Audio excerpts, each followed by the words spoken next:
안녕하십니까. 이번 사주 해설은 어떤 한 여인의 삶을 사주 형태에 그대로 나타나 있는 그런 본명성이 보이길래 제가 사주 해설을 한번 해보려고 합니다. 물론 이 사주 주인공은 제가 잘 아는 지인으로서 그 사람의 삶의 형태를 외향적으로 우리가 다 알고 있는 사람이죠. 그러나 너무도 그 삶의 형태가 사주 본명성에서 극명하게 이렇게 보여줍니다. 그것이 우리가 어떤 근거를 가지고 그렇게 사주의 형태가 이루어져 있기 때문에 제가 이걸 한번 여러분들에게 보여드리려고 합니다.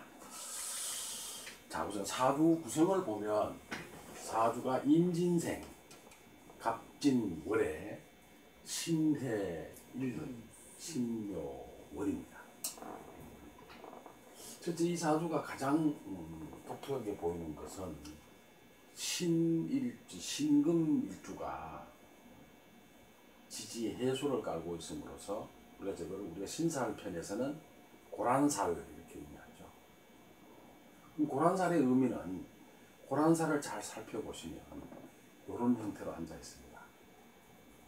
꼭 이런 형태는 아니지만 특히 신의 일주는 그 고란살의 의미가 남다르게 깊어요. 그게 무슨 의미냐 하면 신의 일주인 이 자리가 여기가 해수가 배우자 자리죠. 네. 그런데 여기는 실제로 십성의 자리로 보면 정관의 자리죠. 네. 정관의 자리에 상관이 들어와 있으니까 정관을 못 들어오게 하지 않습니까? 그렇죠. 사주 형태가 이렇게 앉아 있습니다. 그럼 이게 이렇게 있으니까 정관이 못 들어오게, 그럼 이 사주 주인공이 그걸 못 들어오게 막는 그런 뜻이 아닙니다. 사주 구성이 그렇게 돼 있다는 것이죠. 그럼 이분의 배우자를 한번 살펴볼까요? 이분의 실질적인 배우자는 신금은 병화가 정관이죠. 천간 병화가 배우자인데 천지인의 각천 기초역학의 원리를 따져보면 이 지지장간에 병화가 없습니다. 제가 지금까지 사주 감명을 해보면 배우자가 이 지지장간에 나타나 있지 않으면 배우자 운이 약합니다. 그렇다고 그거를 지지장간에 배우자가 없으니까 그럼 이 사람 배우자하고 못 사나 이렇게 해석하는 건 틀리다고 했습니다. 그건 아니지만 비교적 그런 형태를 취하게 되더라는 것이죠. 자, 그러면 이 배우자 고란살이 정관이 들어와야 할 자리 상관이 있어 물어내는 것이고, 고란살이라고 하는 것은 해설집에 보면 뭐라고 되어 있느냐 하면 배우자, 즉 여성사주에서 고란살은 여성사주에만 해당이 되는, 여성에게만 해당이 되는 것이니까 뭐라고 되어 있느냐, 남편이기 때문에 굉장히 근심 걱정이 많다. 그러니까 애를 많이 태우면서 살아간다. 조심하실 것은 사별은 아닙니다. 죽는다는 의미는 아니죠. 헤어진다는 의미가 강하게 나타나 있는 겁니다. 그럼 이 병화가 없는 상태에서 임수와 합하는 정화 없습니다. 간목과 합하는 기토도 없어요. 그러면 그 다음에 술토하고 무토하고 합하는 개수가 2개 있죠.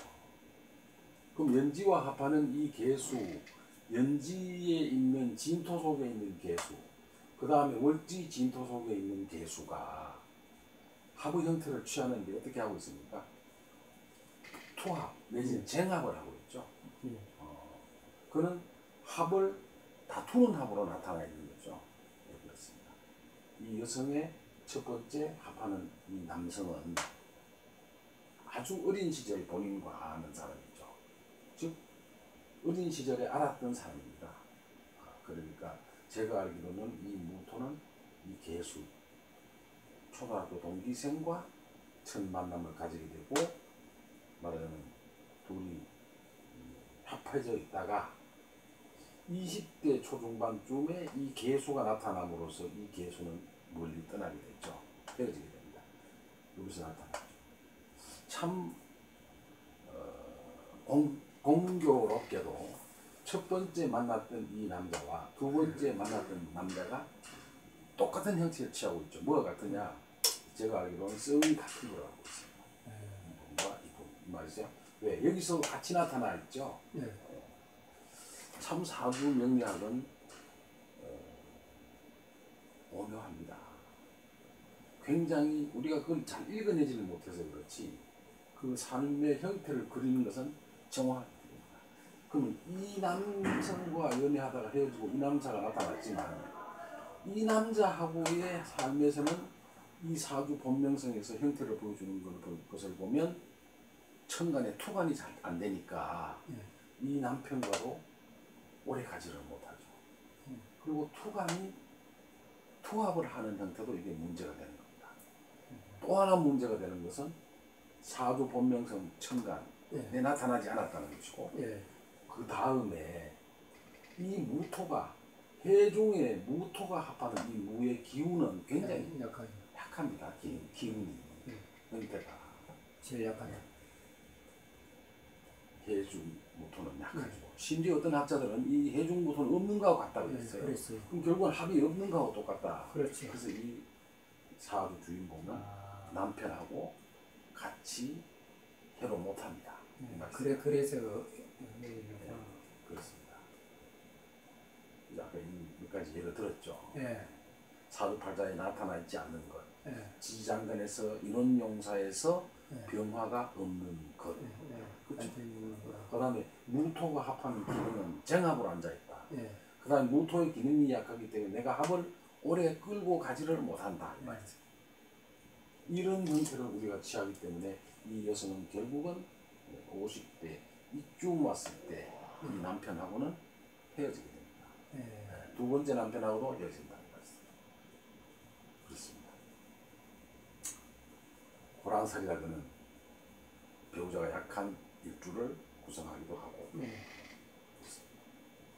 여러 가지 조건이 겹치니까 결국은 남편분하고는 해로를 못하게 된다 이렇게 말하는 겁니다. 자, 그 다음에 신금이 비견이 시지에 있으면 아니면 월지에 있으면 지지가 합을 하면 이복 동생이 있다 그랬습니다. 자, 여기서 보시면 이 신금과 시금은 비견이죠. 여기 밑에서는 해묘이 시켰습니다. 이복 동생입니다. 이때 이성적으로 만나는 것은 아니라고 저는 봅니다. 그러니까 남동생이냐 여동생 이건 잘 맞지 않으세요. 또 사주에서 자식을 봤을 때도 딸이다 아들이다 이거는 완벽하게 정하지 않습니다. 제가 지금까지 감정을 해보면 다만 자식의 형태, 자식이 있다 없다, 자식이 잘 가는 건강을 잘 있느냐 이렇게는 볼 수 있어도 그게 남녀의 음양의 구분은 정확히 들어오지 않더라는 거죠. 그렇습니다. 이런 데는 우리가 간과해서는 안 됩니다. 그 다음에 우리가 뭘 볼 수 있냐면 부친이 천간에 강하게 나타나 있습니다. 그렇죠? 정제가 부친이죠. 여성사주 주신 정제가 아버지입니다. 친정 아버지를 의미하는 것이죠. 아버지는 정진진하고 있습니다. 첫째 간목으로 나타나는데 이 간목은 오행의 특성상 진토를 깔고 있는 것은 자기의 그러니까 간목의 삶의 틀이 잘 갖춰져 있다는 것이죠. 우리가 오행 5가지 목화토금수 중에 생명력이 있는 것이 간목과 을목이 있죠. 목은 생명이 있습니다. 그렇죠? 나머지 불이나 토나 금이나 물은 생명이 없죠. 유일하게 생명을 가지고 있는 게 목인데 이 목은 살아있는 목이기도 하고 인묘진 진토에는 상당히 나무의 특성상 땅이 있고 그 다음에 물이 있고 그렇죠? 그 다음에 이 사주에서는 임수가 수생목을 해주니까요. 그러면 여기에서 아버지가 살아가는 형태로 밑에 있는 것이 이 아버지 입장에서는 목국토 땅이 되죠. 땅이기도 하고 뭐죠? 돈입니다. 땅 부자입니다. 아버지가. 왜? 진토 2개 깔고 있죠. 공교롭게도 이 신금의 입장에서 보면은 정인이 2개입니다. 그렇죠. 어머니가 2분이세요. 그러니까 이 신금의 입장에서는 어머니 때문에 뭘 하게 된다? 상당히 고심을 하게 되죠. 고민이 많습니다. 왜? 진진자형을 하기 때문에 어머니 두 분이 가지고 두게 됨으로 인해서 본인으로서는 상당히 고민을 하게 됩니다. 그렇죠? 그 다음에 아버지는 또 어떤 형태로 봐야 되느냐. 우리가 10천간, 12지지 중에서 간목이 제일 우두머리죠. 아버지는 맞입니다. 맞이. 예, 그래서 맞이라고 얘기하는 겁니다. 실질적으로 아버지는 맞이십니다. 그리고 굉장히 살아가는데 돈도 가지고 계시고 땅도 많이 가지고 계시고 맞이로서의 어떤 종손 역할을 하면서 살아가게 됩니다. 근데 이분의 입장에서는 부인이 둘입니다. 예. 그러니까 신금 입장, 사주 주인공 입장에서는 어머니가 둘이 되는 것이죠. 저게 늘 본인의 고민거리로 일생을 살아가게 되기도 하는 것입니다. 근데 이 아버지가 오래 사시지는 못합니다. 왜 그럴까요? 갑진 자체가 백호살이죠. 이게 돈도 있고 부자로 살았었지만 공직에 계신 사셨지만 이 어른이 오래 사시지는 못합니다. 뭐 그거는 건강에 그분 당사자의 사주가 따로 있겠지만 어쨌든 이 아버지는 굉장히 지쳐도 건장하시고 그런데 오래 사시지 못하는 그런 형태를 취하고 있죠. 그 다음에 어머니는 둘이다. 사주 주인공의 어머니가 와서 딸을 하나만 놓게 됩니다. 이 사주 주인공을 낳은 거죠. 그래서 옛날에 남아선호 사상에 의해서 또 아버지가 남의 집에 맞으니까 종손이다가 보니까 후사 대를 이어야 될 사람이 있으니까 아버지가 결혼을 한 번 더 하게 되고 그것으로 인해서 사주 주인공은 굉장히 고심을 하고 살아가지만 아까처럼 이복 동생이 있게 되는 겁니다. 새로 결혼을 하셔서 자식을 하나 더 놓습니다. 그게 본인의 사주 주인공 입장에서 보면 이복 동생이 있습니다. 고서에서는 천간에 비견이 있고 지지가 합을 하면 이복 동생이 있다 이렇게 기록이 되어 있습니다. 형태를 그대로 끌고 가는 형상을 하고 있죠. 그렇습니다. 그 다음에 모친은 실질적으로 가깝게 느껴지지만 첫 어머니한테서 이 사주 주인공이 탄생을 하죠. 그 다음 그럼 이분의 재물운은 어떠냐. 재물운은 보면은 상관이 생재를 합니다. 그렇죠. 상관생재로 천간에 나타나 있어요. 그러니까 이 친구는 일상적으로 돈 걱정이 없습니다. 굉장히 돈이 많습니다. 부자예요. 부자입니다. 참 사주 형태란 묘한 것이어서 참 이 모습이 아주 정확하게 들어오는 거죠. 정확하게 들어옵니다. 그리고 이 친구도 돈이 있는 것이 상관생대도 되기도 하지만 요 금의 입장에서 보면 해묘미가 반합을 해서 목이 됐죠. 지지목을 달고 있습니다. 그게 돈이 없는 사주가 아니지, 그렇죠? 신금이 약해서 있지만 그래도 정인을 두 개나 가지고 있으니까 급전소가 되는 것이고요. 토생금이 이거를 우리가 정인을 월지에서 받기 때문에 도움을 받을 수가 있고 이 신금이 지지에 해묘로 가지고 있으니까 돈이 있는 사주죠. 그런데 단 여기에 비견이 있어서 그렇죠? 비견이 있음으로 인해서 이 돈은 신묘로 가면 여기서 금목이 되니까 이 돈은 이 사주 주인공 신금에게 오는 것보다는 여기에서 돈은 이복 동생이 돈을 더 많이 차지하게 됩니다. 왜 그렇습니까? 여기는 금이 바로 돈을 차고 앉아 있는 것이고 여기서는 합해서 가져오지만 실질적으로는 이 돈을 본인이 많은 돈을 차지하지는 못한다. 이게 금금목이 여기는 금생수로 가야 되니까 네. 다르죠. 내용이 합하지만 이 동생은 유산을 받아서 상당히 큰 부분을 가지고 있다. 그러나 이 사주 전체 구도에서 보면 상관이 생재, 정제를 생하는 형태로 앉아 있어서 돈 걱정은 일평생 하지 않고 살아가는 사주 형태를 취합니다. 참 사주라고 하는 것은 제가 볼수록 아주 그 형태가 제대로 사주 본명성 팔자에 그대로 드러납니다. 그 다음에 이 친구의 건강을 우리가 봐야 되거든요. 그렇죠? 건강은 어디냐? 토가 진진자형도 하고 있고 목국토로 얻어맞고 토국수를 해야 되기 때문에 이 친구는 특히 위장이 좋을 리가 없죠. 그렇죠? 여기서 해묘미 합을 해서 목의 기운과 이게 목의 기능이 진토를 때리는 형태로 있기 때문에 목국토 형태로 앉아있기 때문에 위장이 그렇게 좋은 형태를 취할 수는 없다. 또 이렇게 봐야 됩니다.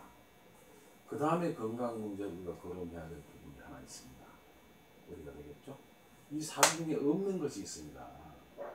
풀이 보이질 않습니다. 풀이 없습니다. 풀이 없다고 하는 것은 목은 우리가 인체에는 심장에 해당이 되는 것이거든요. 심장에. 그리고 해수가 이렇게 상관이 이렇게 강하게 올라가 있기 때문에 그렇죠? 해수가 상관인데 이게 수가 이렇게 가서 수생목을 하고 금생수를 하고 있기 때문에 이 사주에는 금수가 강한 사주죠. 그럼 수가 강하다가 보니 자연적으로 상대적인 불이 약화가 되는 것이죠. 네, 그렇습니다. 그래서 심장이 우려할 만한 만큼 약한 건 아니지만 왜? 목이 이렇게 있습니다. 목이 목생화를 수생목을 닫고 있고 지지에도 합해서 목이 강하니까 자연적으로 목이 저렇게 강해지면 화 쪽으로 생을해주로 가려는 특성이 있죠. 그래서 심장이 우려할 만큼 나쁘지는 않아도 실제 심장이 좋은 편이 아닙니다. 제가 늘 제 지인에 해당되기로 해서 제가 항상 심장을 그런 계통의 병에 조심을 해야 될 것이다 그랬습니다. 언제 그런 현상이 오느냐? 거기 40살, 50살 이때 가면 대운이 물로 그렇죠. 그렇습니다. 지금 여기 대운이 이분이 지금 60살 대운에 와 있거든요. 무술 대운에 와 있습니다.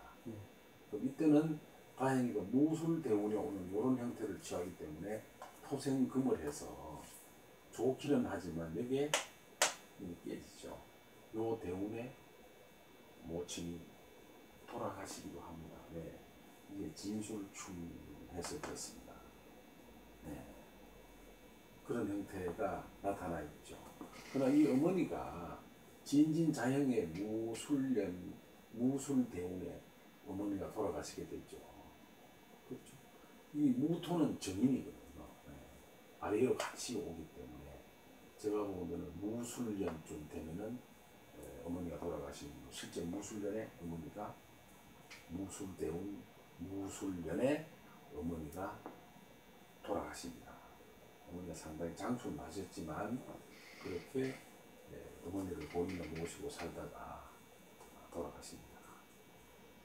그 다음에 이 사주에서 우리가 봐야 되는 것이 다른 것보다는 삶의 형태에서 보면은 어머니가 둘이고 아버지는 나무주에 맞이고 아버지는 땅을 많이 가진 큰 부자였고 평생을 돈 걱정 안 하고 살고 이복 동생이 있다. 그러나 그 아버지가 많이 남겨준 이 땅은 본인보다는 실질적으로 이복 동생이 돈을 많이 가져가는 그런 형태를 취하는 삶이 되고 아까도 얘기했지만 배우자는 여기서 병화가 없고 고란살이라는 걸 차고 있으면서 무게합 병화가 없는 대신에 본인이 합하는 오행을 지지장관에서 봤더니 투합을 하고 있다. 그래서 남자가 둘인데 두 사람 다 본인과 해로하지는 못하게 된다.